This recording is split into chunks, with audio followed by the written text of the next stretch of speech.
Smart দর্শকরা, আজকে আমি কোনো প্রোগ্রামে যাচ্ছি না। আজকে আমাদের বাড়ির ভিতরে আমার ছোট্ট একটি সম্মানিত একটি খামার বা খেতে বলতে পারেন। এখান থেকে আমি পেঁয়াজ লাগাইছিলাম বিগত প্রায় 3 মাস বা 2.5 মাস হবে। তো সেই পেঁয়াজগুলো আমি হারভেস্ট করব এবং আপনাদের মাঝে সেই চিত্রটা তুলে ধরবো যে কতটুকু পেঁয়াজ হয়। মানে আমাদের অনেক কৃষক আমাদেরকে ক্ষেত খামারে যখন যায় তারা বলে যে কৃষিতে লাভ নেই।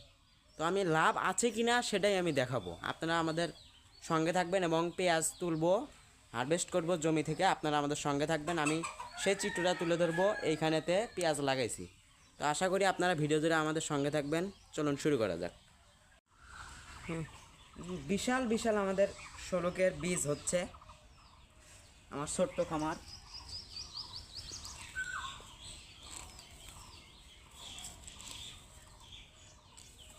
মাশাল্লাহ, কত সুন্দর! এইগুলো আমাদের মুড়ি দিয়ে সকালে, শীতের সকালে ঘুজি ঘুজি করে কেটে মাখা খেলে কিন্তু অনেক টেস্ট লাগবে। সবগুলো আমি তুলছি, তুলা প্রায় শেষ, বেশি লাগাইনি। এবার এই সাইডে একটু অল্প এসেছে, এইগুলোতে গোলা আসেনি, মানে বড় হয়নি।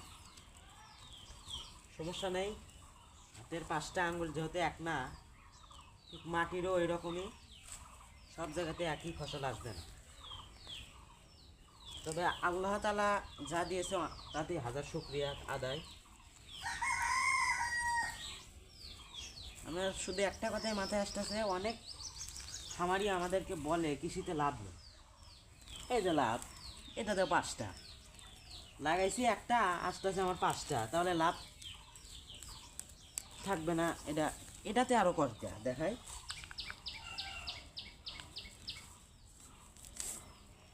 একটা, দুইটা, তিনটা, চারটা, 5টা, 6টা, 7টা, 8টা।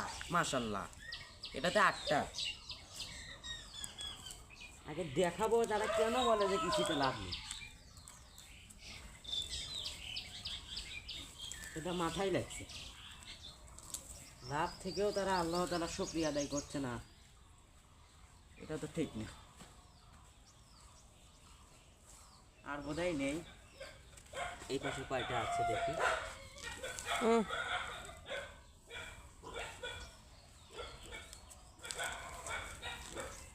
ইয়ে, এত সুন্দর পেঁয়াজ এসেছে তো বলা যাবে না, অনেক হয়েছে।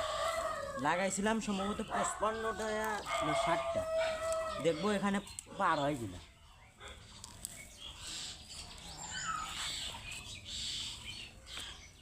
কয়টা যে লাগাইছি মনে নেই, তেমন আনুমানিক 40-50 এরকম তার মতো লাগাইছি। মানে শোলক দিয়ে ঢেকে গিয়েছে, দেখা যাচ্ছে না কোথায় কোথায় আছে আমার সেই লুকিয়ে থাকা। এটা কিন্তু একটা টাকা চাষ। এইটুকু জমি থেকে অনেকগুলো এসেছে। আচ্ছা, এগুলো আমি একটু বাইরে নিচ্ছি। মাশাল্লাহ, কতগুলো পেঁয়াজ! আর নেই বোধহয়, এত দু একটা থাক, সমস্যা নেই। এই যে এগুলো কি শুকাতে হবে?